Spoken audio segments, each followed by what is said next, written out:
melampaui langit sepi. Lana berdiri di tengah lorong sekolah yang bising.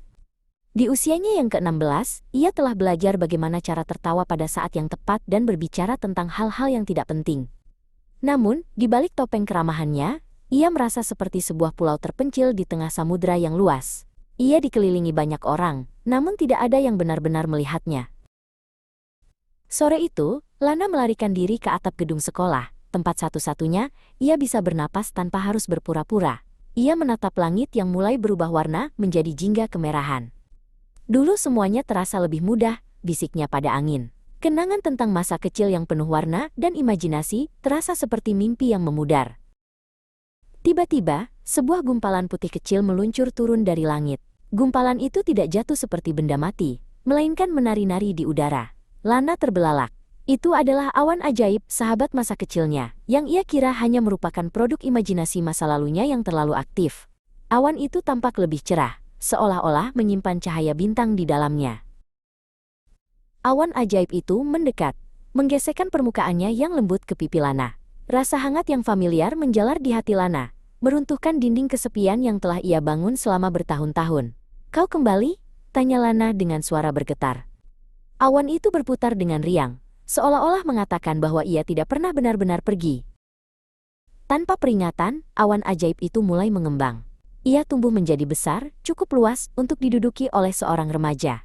Awan itu merendah, menyentuh lantai atap yang dingin, seolah mengundang Lana untuk meninggalkan beban dunianya sejenak. Lana ragu, namun rasa putus asanya mendorongnya untuk melangkah maju. Begitu Lana duduk di atasnya, mereka melesat ke langit. Sekolah, gedung-gedung tinggi, dan lampu kota mulai mengecil di bawah sana. Angin malam menerpa wajah Lana, namun ia tidak merasa dingin. Awan ajaib melindunginya dengan kehangatan yang ajaib. Untuk pertama kalinya dalam waktu yang lama, Lana merasa bebas. Mereka sampai di sebuah tempat yang disebut Samudra Bintang. Di sini, langit bukan lagi berwarna hitam, melainkan dipenuhi dengan aliran warna-warni nebula yang memukau. Bintang-bintang tidak hanya diam, mereka berdenting pelan, menciptakan melodi yang hanya bisa didengar oleh hati yang sedang mencari jawaban. Awan ajaib membawa Lana mendekati gelembung-gelembung cahaya yang terapung. "Ini adalah gema hati," bisik sebuah suara di pikiran Lana. Di dalam setiap gelembung, Lana melihat kilasan emosi dari orang-orang di bawah sana. Ia terkejut saat melihat banyak gelembung yang berwarna sama dengan miliknya, abu-abu kesepian. Lana menyentuh sebuah gelembung yang sangat terang. Di dalamnya, ia melihat Saka, teman sekelasnya yang selalu diam di pojok kelas. Saka ternyata sering memberikan makanan kepada kucing liar di belakang sekolah secara diam-diam. Lana baru menyadari bahwa selama ini ia terlalu fokus pada kesepiannya sendiri, sehingga tidak melihat keindahan kecil di sekitarnya. "Aku tidak sendirian," gumam Lana. Kesadaran itu menghantamnya seperti gelombang yang menenangkan. Awan ajaib berdenyut pelan, seolah setuju. Keputusasaan yang tadinya menyesakkan dada, kini perlahan berubah menjadi harapan. Lana memeluk awan ajaib dengan erat, merasa sangat bersyukur atas pertemuan kembali ini. "Waktunya pulang, Lana," suara lembut itu kembali terdengar.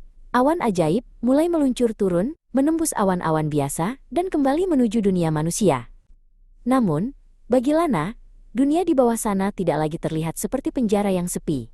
Dunia itu kini terlihat seperti kanvas yang menunggu untuk diberi warna.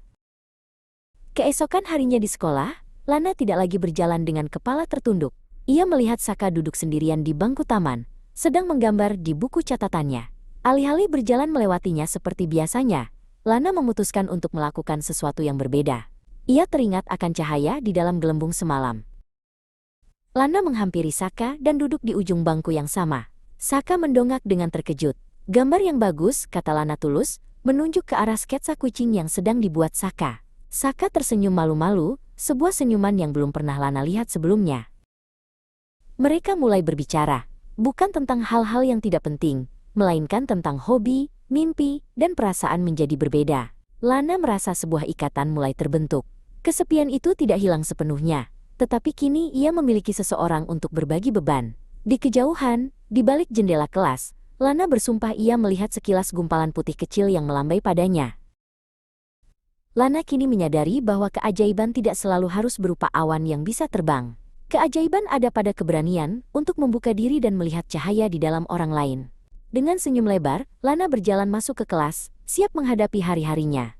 Ia tahu, awan ajaib akan selalu menjaganya dari kejauhan langit yang luas.